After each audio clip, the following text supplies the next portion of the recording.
Water supply చేసే వ్యక్తి ఒక అమ్మాయి వేలు విరిగిపోవడాన్ని ఒక్క చూపుతోనే గమనించాడు. తన పక్కన ఉన్న అబ్బాయి దగ్గర నుండి ఐస్ క్రీం తీసుకొని ఆ ఐస్ క్రీం స్టిక్ మరియు జుట్టు రబ్బరుతో ఆ అమ్మాయి వేలికి కట్టాడు. ఆ అబ్బాయి సరదాగా ఫీజు అడగగా, నేను సహాయం అడగలేదు కదా అని సమాధానం ఇచ్చింది. అతను ఆట పట్టిస్తూ, వెళ్లేటప్పుడు చెకప్ కోసం ఆసుపత్రికి వెళ్లమని గుర్తు చేశాడు. ఆ అమ్మాయి మరియు ఆమె తండ్రి ఆసుపత్రికి వెళ్లారు. అక్కడ డాక్టర్ ఆ కట్టు చూసి ఆశ్చర్యపోయారు. అది లేకుంటే ఆమె వేలు కోల్పోయి ఉండవచ్చని చెప్పారు. డాక్టర్ సిటీ స్కాన్ చేయమని ఆదేశించారు. కానీ స్కాన్ చేయడానికి ముందు ఆ అమ్మాయికి ఆ అబ్బాయి గొంతు వినిపించింది.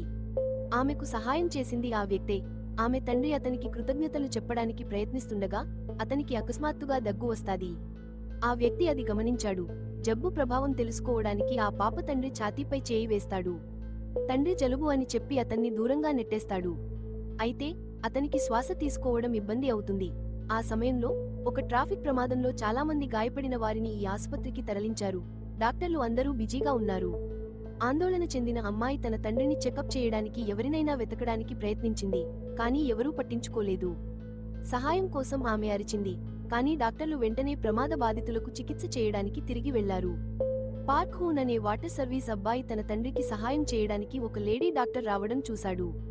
పాప తండ్రిని చెకప్ కోసం తీసుకెళ్తుండగా పార్క్ హూన్ కూడా అతని వెంట వెళ్లాడు.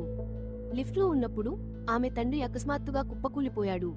పార్క్ హూన్ మరియు డాక్టర్ లిఫ్ట్లో నుండి బయటకు సాయం చేసి పరికరాలు కోసం వెళ్లగా పార్క్ హూన్ తండ్రి ఛాతీపై తన చేతిని ఉంచి అతని గుండె యొక్క పనితనాన్ని అర్థం చేసుకున్నాడు. ఆ వ్యక్తికి గుండెపోటు వస్తుందని అతను గ్రహించాడు, కానీ డాక్టర్ ఆక్సిజన్ మాస్క్ మాత్రమే ఉపయోగిస్తున్నాడు.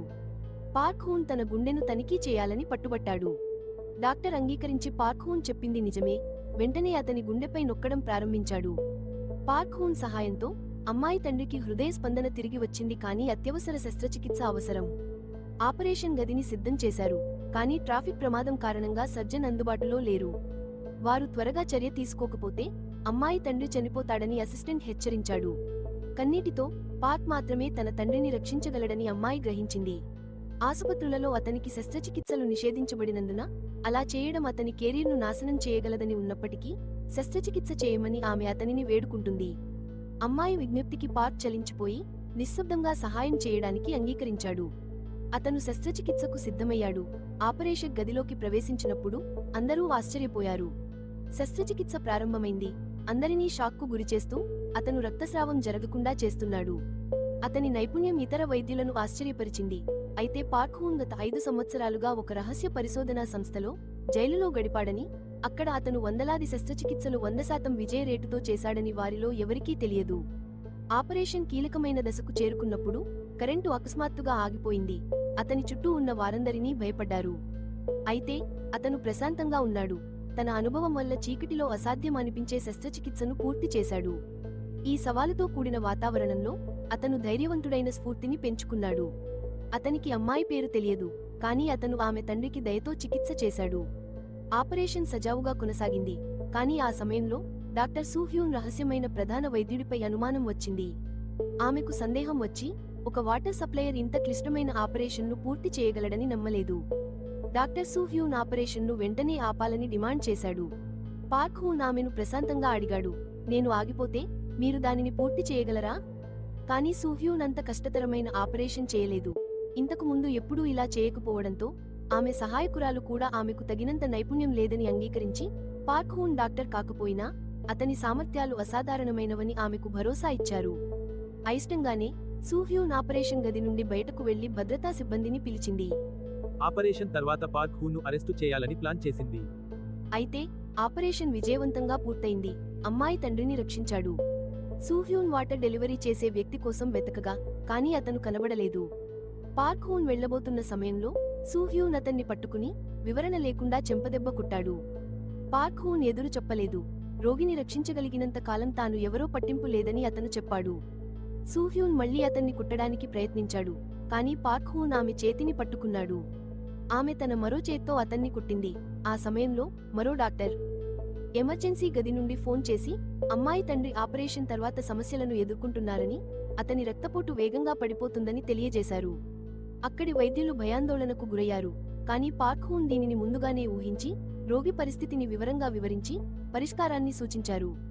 ఆపరేషన్ చేసిన హాన్ పార్క్ డాక్టర్ హూన్ సలహాను ఖచ్చితంగా పాటించి లోపలికి పరుగెత్తాడు. ఇది సూహ్యూన్తో సహా అందరినీ ఆశ్చర్యపరిచింది. అయినప్పటికీ సూహ్యూన్ పార్క్ హూన్ను ఆపాలని ఇంక నిశ్చయించుకోలేదు. డాక్టర్ పార్క్ హూన్కు వైద్య సహాయం అందించినప్పటికీ హాన్ దానిని వివరించాడు.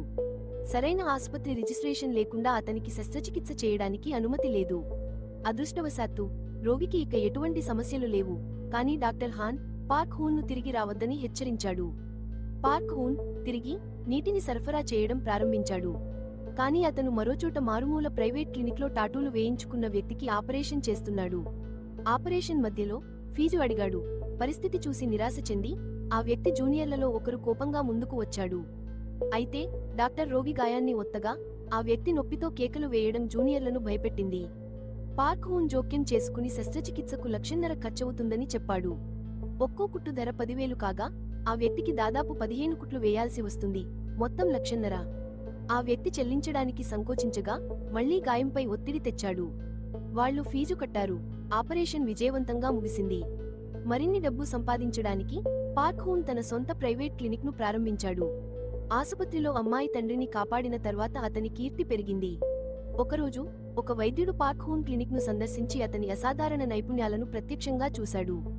డాక్టర్ పార్క్ హూన్ను తన ఆసుపత్రిలో చేరాలని కోరుకున్నాడు. అక్కడ అత్యుత్తమ వైద్యుడు హాన్. ప్రారంభంలో పార్క్ హూన్ ఆసక్తి చూపలేదు. తన క్లినిక్ త్వరగా డబ్బు సంపాదిస్తుందని అనుకున్నాడు. కానీ డాక్టర్ అతనికి పెద్ద మొత్తంలో డబ్బు ఆఫర్ చేసినప్పుడు పార్క్ హూన్ అంగీకరించాడు. 2 సంవత్సరాల క్రితం పార్క్ హూన్ ఉన్న ఆసుపత్రికి ఒక అమ్మాయిని తీసుకువచ్చారు. ఈ సమయంలో ఆమె చేతికి ఎర్రటి దారం బ్రాస్లెట్ ధరించి ఉండటం అతను గమనించాడు. అతను తన స్నేహితురాలు జేహీకి చిన్నప్పుడు ఇచ్చిన బహుమతి అది. తన కళ్లను తానే నమ్మలేకపోయాడు. ఆమెకు కప్పి ఉంచిన తెల్లటి గుడ్డను వెనక్కి తీసినప్పుడు అది నిజంగా తన స్నేహితురాలు జేహీనే. ఆమెను రక్షించాలని నిశ్చయించుకున్న పార్క్ హూన్ ఆమెను తన సంరక్షణలో ఉన్న ఆసుపత్రి నుండి తీసుకెళ్లాలని నిర్ణయించుకున్నాడు. జేహీ త్వరగా స్పృహలోకి వచ్చింది మరియు గార్డులు చూడని సమయాన్ని సద్వినియోగం చేసుకుని పార్క్ హూన్ ఆమెతో పారిపోయాడు. అయితే విధి వారి పట్ల దయ చూపలేదు. వారు దొరికిపోయారు. పార్క్ హూన్ పరుగు ఆపాడు. వారిలో ఒక గార్డు జేహీపై కాల్పులు జరిపారు. అయితే ఆమె సరస్సులో పడబోతుండగా పార్క్ హూన్ ఆమె చేతిని పట్టుకోగలిగాడు. జేహీ పార్క్ హూన్ను చేయి విడిచిపెట్టాలని నిర్ణయించుకుంది. ఆ తరువాత పార్క్ హూన్ను పోలీసులు వెంబడించి అరెస్టు చేసి తిరిగి వచ్చిన తర్వాత అతని స్వదేశానికి తిరిగి పంపించారు. పార్క్ హూన్ జేహీ గురించి ఏదైనా సమాచారం కోసం తీవ్రంగా వెతికాడు. చివరగా అతనికి పాత పరిచయస్తుడి నుండి వార్తలు అందాయి. అతను అతన్ని అండర్ గ్రౌండ్కు తీసుకెళ్లాడు. ఒక తెరపై పార్క్ హూన్ తన స్నేహితురాలు జేహీని చూశాడు. ఆమె కోసం తాను ఇంతకాలం వెతుకుతున్నాడు. ఆ వ్యక్తి పార్క్ హూన్ను వెతకాలంటే తనకు చాలా డబ్బు అవసరమని చెప్పాడు. అందుకే పార్క్ హూన్ డబ్బు సంపాదించడంపై అంతగా దృష్టి పెట్టాడు. వారు ఆసుపత్రికి వెళ్లారు. అక్కడ పార్క్ హూన్ డాక్టర్ మూన్తో చర్చలు జరిపారు. ఆ సమయంలో పార్క్ హూన్ తాను జేహీని చూశానని భావించి త్వరగా ఆమెను వెంబడించాడు. కాని ఆమె అదృశ్యమైంది. నిరాశ చెందిన పార్క్ హూన్ జేహీ కోసం వెతకడానికి తాను నియమించిన ప్రైవేట్ డిటెక్టివ్ని కలిసి అతను ఎందుకు అబద్ధం చెప్పాడని అడిగాడు.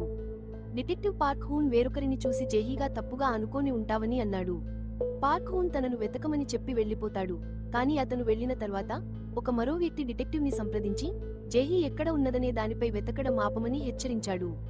తరువాత డాక్టర్ మూన్ సహాయంతో పార్క్ హూన్కి ఆసుపత్రిలో ఉద్యోగం వచ్చింది.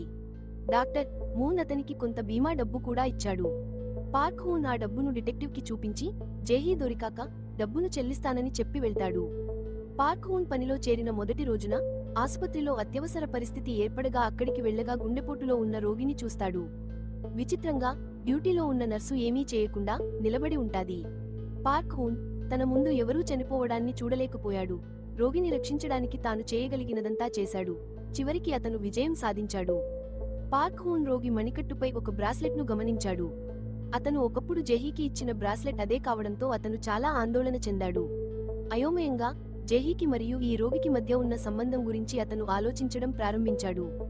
కొంత పరిశోధన తర్వాత ఆ రోగి సూహ్యూన్ తల్లి అని అతను తెలుసుకుంటాడు. ఏదో తప్పు జరిగిందని గ్రహించి పార్క్ హూన్ బ్రాస్లెట్ వైపు చూశాడు.